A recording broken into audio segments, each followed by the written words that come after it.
अस्सलाम वालेकुम। नए टॉपिक के साथ आपको खुशामदीद कहता हूं और आज हम जो पढ़ेंगे वो काफ़ी इंटरेस्टिंग चीज़ है।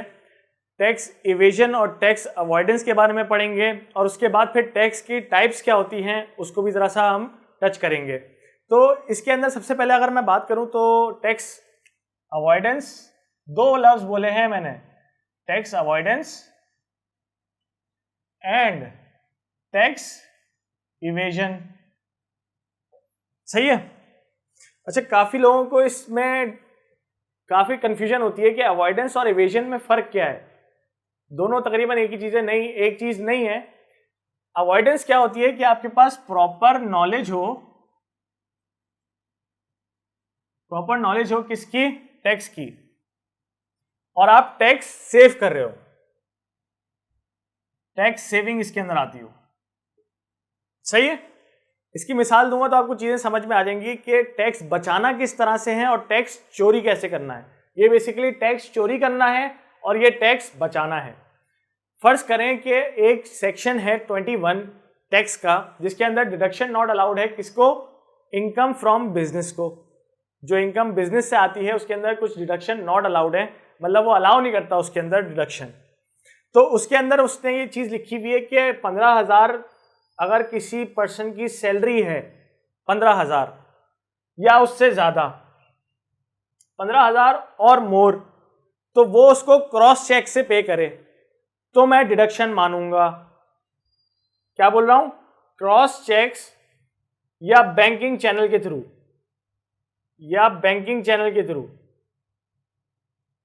सही है। बैंकिंग चैनल के थ्रू अगर वो पे करेगा तो वो डिडक्शन मानी जाएगी, और अगर कैश में पे करेगा तो वो डिडक्शन नहीं मानी जाएगी। तो काफ़ी सोल प्रोप्राइटर्स और काफ़ी बिजनेसमैन करते हैं ये है कि 15,000 की सैलरी होती है तो बोलते हैं चलो कैश में दे देते हैं इसको। तो जब वो कैश में पे कर रहे होते हैं तो फिर वो डिडक्शन क्लेम नहीं कर सकते टैक्स के अंदर। तो यहाँ पर जो नॉलेज है टैक्स वाले की वो काम आएगी। वो इनको ये रेफर करेगी कि आप 15,000 दे तो रहे हो, आप पैसे सैलरी में दे रहे हो, बेशक इसके लिए आप चेक दे दो, कैश की जगह चेक दोगे तब भी आपके पास एक पेमेंट तो चली जाएगी उस सैलरी पर्सन को, तो आप उसको चेक से पे कर दो। तो जो मैं ये 15,000 उसके बचा रहा हूं जो कि डिडक्शन होने वाली थी और नहीं हुई, किस वजह से? कि उसने कैश दिया था, और मैं उसको ये बता रहा हूं कि आप चेक से पे कर दो ताकि ये डिडक्शन आ जाए। तो मेरे 15,000 रुपए का उसको फायदा पहुंचाया मैंने। इस तरह से कितने उसके सैलरी के पर्सन होंगे उसको मैं फायदा पहुंचा के अच्छी खासी अमाउंट जो है वो टैक्स की बचा सकता हूं। किस केस के अंदर? टैक्स अवॉइडेंस के केस के अंदर। सही है। दूसरी बात है टैक्स इवेजन। टैक्स इवेजन सीधी सीधी जो है वो चोरी है। मतलब आपने टैक्स को चुराना है, चाहे वो आप सही मीन से जाओ, मतलब इस तरीके से जा रहे हो, या आप उल्टे तरीके से जा रहे हो, मतलब आप उसमें एक्सपेंसेस गलत तरीके से शो कर रहे हो। फेक एक्सपेंसेस शो करना, फेक एक्सपेंसेस शो कर रहे हो आप अपनी इनकम कम दिखा रहे हो, लेस शो। ठीक है। तो ये सारी चीजें आपकी किस में आ जाएंगी? टैक्स इवेजन के अंदर आ जाएंगी। यहां पे आपको एफबीआर पकड़ेगा तो आपके ऊपर पेनल्टीज भी लग सकती हैं, सरचार्जेस भी लग सकते हैं। ये पेनल्टी सरचार्जेस क्या होते हैं कि आपने अगर उनकी कोई रिक्वायरमेंट पूरी नहीं की होती और आपसे उन्होंने उनसे चीजें छुपाई भी होती हैं तो इन फ्यूचर वो आपके ऊपर एक पेनल्टीज भी लगाते हैं और उसके ऊपर वो सरचार्ज लगा रहे होते हैं, मतलब उसके ऊपर वो इंटरेस्ट कमा रहे होते हैं उस पेनल्टी के ऊपर भी, अगर आप वो पे नहीं कर पाते। तो ये आपकी टैक्स इवेजन के अंदर आती है। यहां पर आपको कोई नोटिस नहीं आएगा, कुछ भी नहीं आएगा, क्योंकि आप एक टैक्स के चैनल से उस चीज को सेव कर रहे हो, तो वो आपकी टैक्स अवॉइडेंस के अंदर आ जाएगी। अच्छा, मैंने एक बात करी थी आपसे, टैक्स सेविंग हो गई है और टैक्स इवेजन हो गई है। इसके बाद दूसरा टॉपिक था टैक्स की टाइप्स। टैक्स की टाइप्स हम डिस्कस करते हैं। अब टाइप्स ऑफ टैक्स की अगर हम बात करें तो सबसे पहले जो है वो आपका है progressive tax, proportional tax and regressive tax. एक एक करके इन चीजों को समझते हैं। प्रोग्रेसिव टैक्स क्या है आपका? अगर आपकी इनकम बढ़ रही है, हाई इनकम के ऊपर हाई रेट्स अप्लाई होते हैं, हाई इनकम हाई रेट्स। सही है। टैक्स के रेट बढ़ते जाते हैं उनके लिए जिनकी इनकम बढ़ती जाती है, तो वो प्रोग्रेसिव टैक्स आ जाता है। प्रोग्रेसिव टैक्स का नाम ही प्रोग्रेसिव का मतलब आपको समझ में आएगा कि प्रोग्रेसिव हो रहा है, प्रोग्रेस कर रहा है, तो मतलब इन फ्यूचर अगर वो बढ़ता जाएगा, आपका प्रोग्रेस करेगी इनकम, तो आपका टैक्स रेट भी बढ़ता जाएगा। इसी के बाद दूसरी बात आती है प्रोपोर्शनल टैक्स। प्रोपोर्शनल टैक्स क्या होती है कि सेम रेट होता है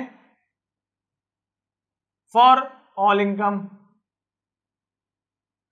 मतलब 1 लाख कमाने वाला आदमी, इसको ये मैं यहां रेफर करता हूं, अगर 1 लाख कमा रहा है एक आदमी, एक पर्सन 1 लाख कमा रहा है, उसके ऊपर वो 5% टैक्स देगा तो कितना होगा? 5,000। सही है। और अगर 10,000 कमाने वाला आदमी है, 10,000 कमाने वाला एक इंडिविजुअल है, वो अगर 5% टैक्स देगा तो कितना होगा? 500। तो एक ही रेट इस्तेमाल हो रहा है किसके लिए? हर इनकम के ऊपर। मतलब इनकम ज्यादा हो कम हो इससे कोई लेना देना नहीं है, आपका रेट जो है वो सेम रहेगा और आपके सिर्फ टैक्स की अमाउंट थोड़ी सी डिफरेंस हो जाएगी, क्योंकि रेट जाहिर सी बात है आपके ज्यादा पैसे कमाओगे तो आपको ज्यादा टैक्स उसके हिसाब से देना पड़ेगा। तो ये आपका प्रोपोर्शनल टैक्स होता है। अच्छा, रिग्रेसिव टैक्स की बात करें तो लोअर इनकम पे हाई रेट होते हैं। ये है इसका उलट। किसका? हायर इनकम हायर रेट्स के लिए लोअर इनकम के ऊपर हाई रेट्स लगते हैं। तो ये आपका रिग्रेसिव टैक्स होता है। मतलब फर्ज करें, जो इसी की मिसाल को अगर हम ले लेते हैं तो इसके ऊपर ये 2% टैक्स कट रहा होगा, लेकिन 10,000 वाले पे 6% टैक्स कट रहा होगा।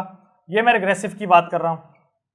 अगर रिग्रेसिव टैक्स की बात कर रहे हैं तो ज्यादा इनकम के ऊपर कम टैक्स रेट आ रहा है और कम इनकम के ऊपर ज्यादा टैक्स रेट आ रहा है। तो ये आपकी क्या चीज आ जाती है? ये रिग्रेसिव टैक्स आ जाता है। तो आई होप आपको टाइप्स ऑफ टैक्सेस का बारे में भी बता दिया है मैंने। काफी हद तक समझ में आ गया होगा कि प्रोग्रेसिव, प्रोपोर्शनल और रिग्रेसिव टैक्स क्या होता है और ये किस तरह से इसकी कलेक्शन होती है। तो मैंने आपको मैकेनिज्म भी उसका बता दिया है। इंशाल्लाह नेक्स्ट वीडियो में आपसे मुलाकात करते हैं नए टॉपिक के साथ। अपना बहुत ख्याल रखिएगा। अल्लाह हाफिज।